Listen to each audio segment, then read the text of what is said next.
Well, is Liam Manning the right man to lead Bristol City? After the Middlesbrough game, it's probably more likely to be a yes from our fan, but let's find out anyway. Good evening, Sam. How are you? Yeah, I'm good, thanks. And like you said, I'm even happier after that win Saturday. Yeah, I want to talk to you on this channel this week. Then the Bristol City views we do weekly about. We're going to look at the Middlesbrough game. We're also going to preview with our QPR fan the QPR game this weekend. But also want to focus on Manning. It's 3 months now in the job, and want to review the job he's done and whether you are now convinced that this is the right appointment. Because I think there's some City fans that have certainly commented on here that perhaps he's not pulled up the trees that they expected. Let's get your view on the Middlesbrough game. Then what went right in that game? I just think first half we played how we should be playing. On the front foot all the time, putting them under pressure up in the final third, and it worked this week. Um, who was the standout performance for you? Was for example, it was good to see Sam Bell starting. Yes, especially after his heartbreak in the midweek away to Forest.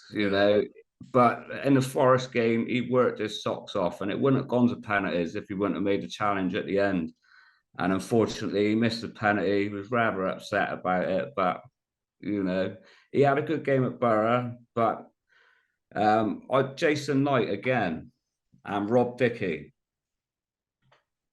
The the away support was obviously smaller in number than it usually is because of the travelling distance, but they were really played Borough off the park in that first half. And our Middlesbrough fans said, "Yeah, credit to Bristol City. They could have had more, and they could have been out of sight." What was the tactical change that he's made? Do you think in this game versus the other away games? Because it hasn't been No, as good in the previous away games.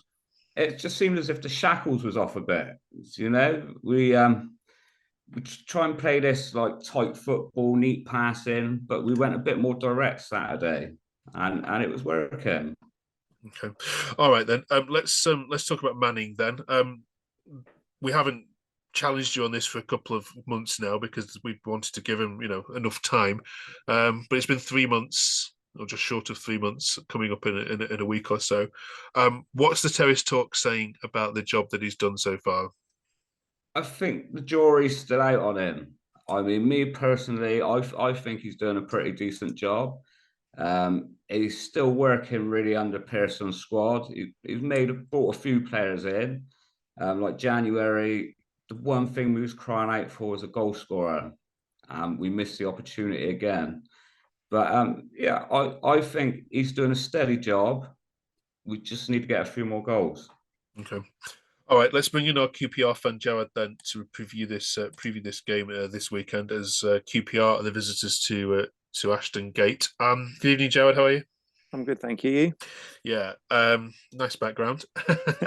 Best thing to come out of Bristol. Yeah, absolutely. The best thing to come out of Bristol. Although I have to say, Sam's background hurt. That goal from Wales hurt big time. I've seen your background and I had to change mine. That's Okay. why it was. Honestly, that goal was like a dagger to the heart. Seriously, killed me.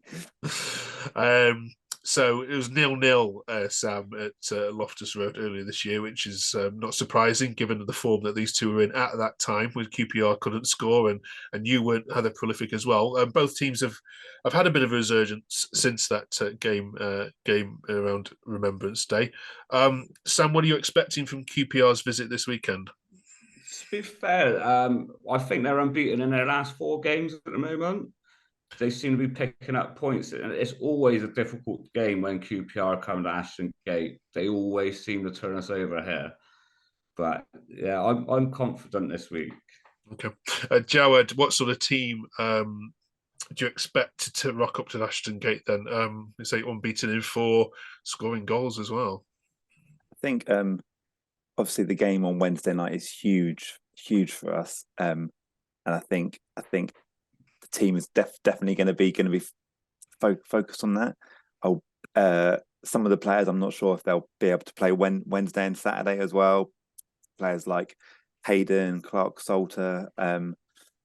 So if we can put out our strongest 11, I think we'll probably get at least a point. I think the fixture over the last 4 or 5 years has always favoured the away team as well. Our record there over the last 2 or 3 years is pretty good actually. So if we can get our strongest 11 or close to out, then yeah, we've definitely got a chance. All right, let's get some score predictions from you then, please. Sam, you go first. I'm going to go a 2-0 Bristol City win and Naki Wells to score again. Oh, cheeky. Jawad? I think I'll go 1-1 draw, Rob Dickie own goal. Revenge. All right, thanks for joining us both. Sam, we'll catch you next week as we preview more Bristol City games. And if you are haven't yet subscribed and you're a Bristol City fan, please click the subscribe button so you can catch up with all Sam's reviews over the coming weeks. 15 games to go, Sam. Think you can make the playoffs?